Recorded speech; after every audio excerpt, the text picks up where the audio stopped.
mengenai tata kalimat. Kemudian kita akan belajar pertama. Nah, yang pertama itu frasa. Adek masih ingat nggak? Kalau itu di pertemuan pertama kita udah jelasin tentang frasa itu. Apa sih frasa itu? Ada yang masih ingat? Frasa itu adalah gabungan yang bersifat non-predikatif.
Nah, terus kalau unsur-unsur kalimat kalian masih ingat nggak ada apa aja?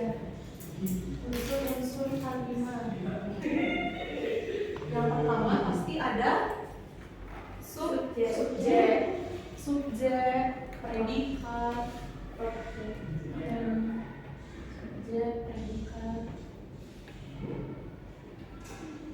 objek, terus pelengkap perangan.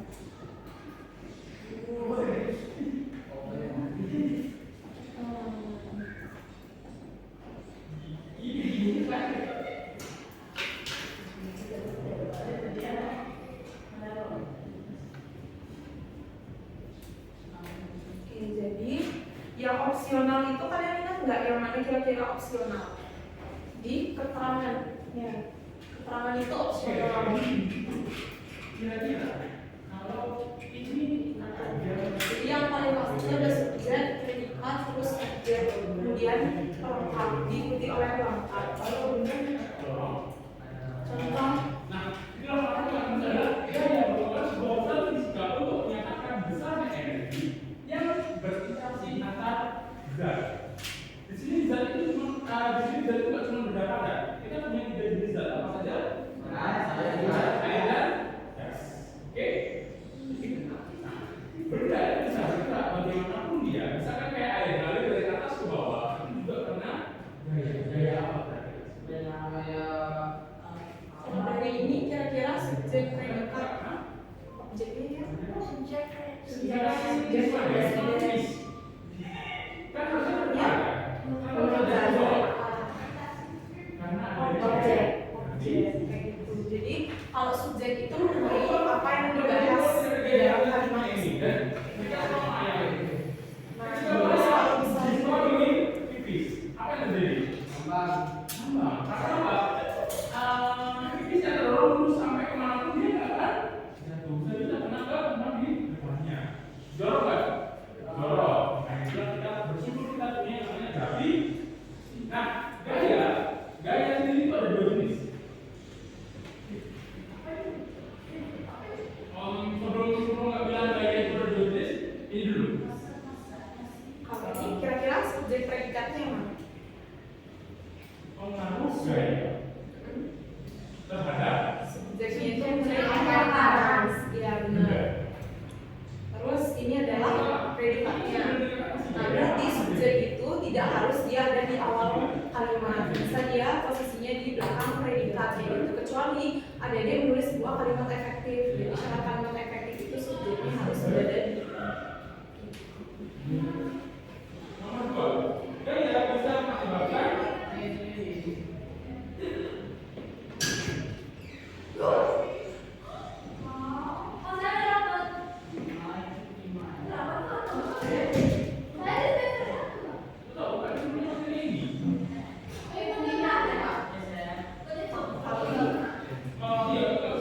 subjeknya yang berulang beragam.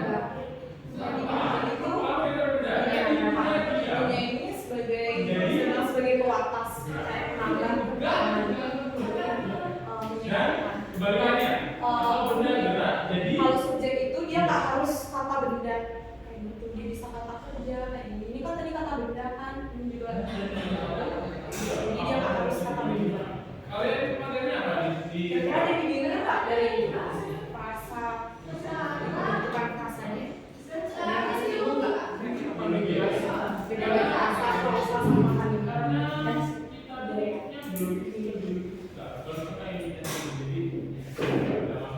Jadi kalau predikat itu menjawab apa yang sudah dilakukan oleh subjeknya. Jadi ngapain sih si subjek ini dia memberikan tindakan? Ngapain sih si subjek ini dia menyehatkan kayak gitu? Lanjut ya. Itu subjek ini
dari bentuknya yang lebih jelas jadi ikutin apapun yang dia tempatin kan itu bentuknya berubah. Ya, apakah di tengah-tengah air yang muncul? Kecuali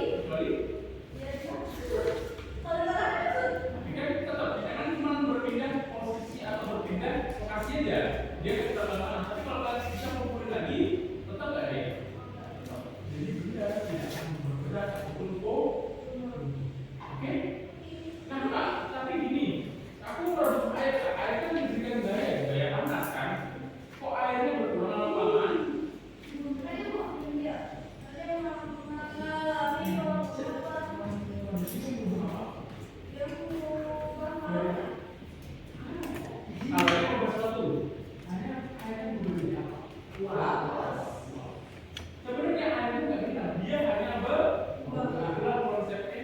Jadi kalau objek itu dia hanya muncul setelah predikat berkelas kata verba aktif transitif. Jadi verba aktif transitif itu adalah kata kerja yang dapat dipasifkan. Misalkan, nih contohnya Bisma lagi Bisma bolong angin kira-kira bentuknya gila nggak? Tidak menyatu atau Ibu memotong memotong ketika dipasifkan jadi dipotong. Nah kalau misalnya contoh kalimatnya seperti ini gantung nggak kira-kira? Gantung kan ibu memotong apa sih gitu. Maka dia memerlukan objek. Dia harus muncul objek di belakang. Kalau di belakang karena dia merupakan verba aktif transitif. Ibu memotong apa? Ibu memotong rambut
bisa pindah posisi. Contohnya kemarin paman dan paman.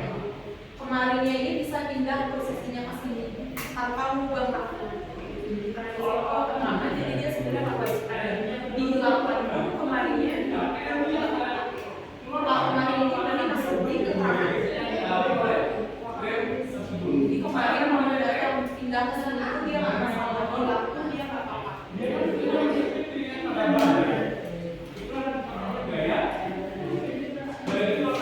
Dari situ ada yang ditanya dulu nggak?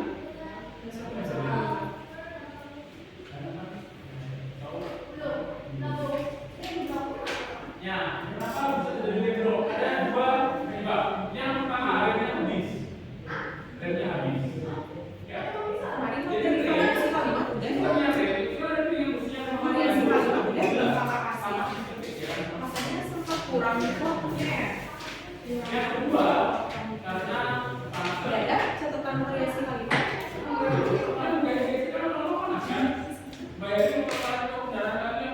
Pola dasar itu udah kan ya? Pola dasar SP udah ya.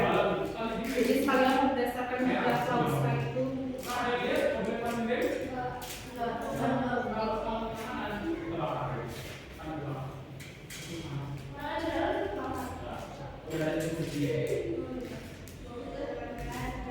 terus gaya yang kedua, gaya apa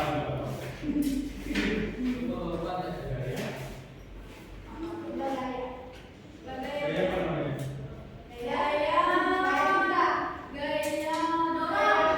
Ini kan lagi apa ya? kita hapus ya. Terus gaya yang kedua, gaya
Kalau unsur wajib kalimat sebenarnya akan menjelaskan tentang unsur wajib kalimat. Jadi apa sih yang harusnya ada dalam kalimat? Jadi kalimat itu harus terdiri dari subjek dan predikat. Memang tidak ada objek ataupun kan tergantung pada verba isi predikatnya. Seperti yang tadi kita jelasin di objek dan verba. Jadi kalau dia butuh objek, berarti dia masuk ke verba transitif. Kalau dia butuh predikat, berarti dia masuk ke verba transitif, verba pasif, verba transitif. Oke gitu. Terus unsur keterangan bersifat opsional kayak tadi keterangan. Dia tidak wajib ada. Nah, terus menghilangkan unsur wajib akan mengubah atau mengurangi informasi suatu kalimat. Jadi kalau kalimat itu syarat wajibnya itu harus ada subjek dan predikat. Terus ini juga. Jadi kalau salah satu ini hilang, maka informasi tersebut akan berubah. Maka informasi tersebut akan berkurang, informasinya nggak akan tersampaikan dengan jelas.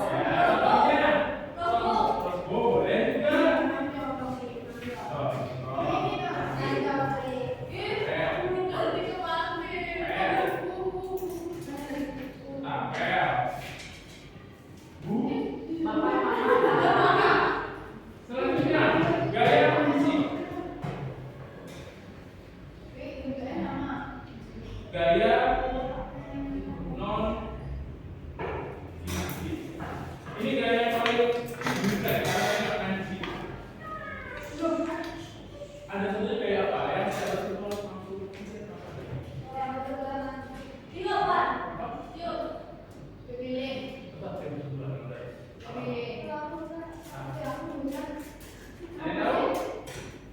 tiba-tiba dia bilang ya? Gaya apa?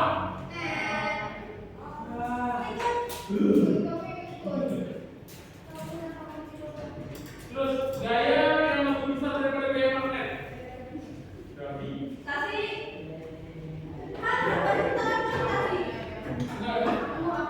Gravitasi itu kita pernah tidak saja. Karena sebenarnya perputaran dari ini bumi. Verba pasif sampai transitif, terus eksternal juga.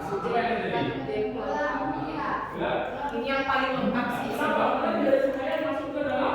Jadi kalau keterangan itu seperti yang kakak bilang tadi, keterangan itu nggak jadi pada dasarnya itu kayak gini.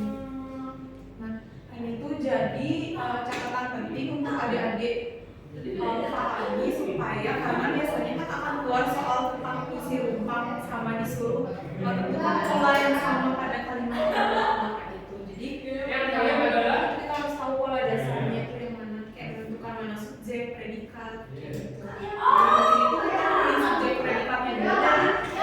Biasanya yang lainnya itu bisa kita mengikuti ketika dia ada tambahan predikat ini berubah dari pertama atau jadi pelengkap kayak gitu. Karena posisinya itu bisa bolak-balik adik-adik nggak harus ada di depan, subjeknya bisa di belakang kayak gitu. Kecuali soalnya itu mengenai kalimat efektif. Kalau kalimat efektif biasanya pasti subjeknya dia ada di depan. Pasti subjeknya ada di depan.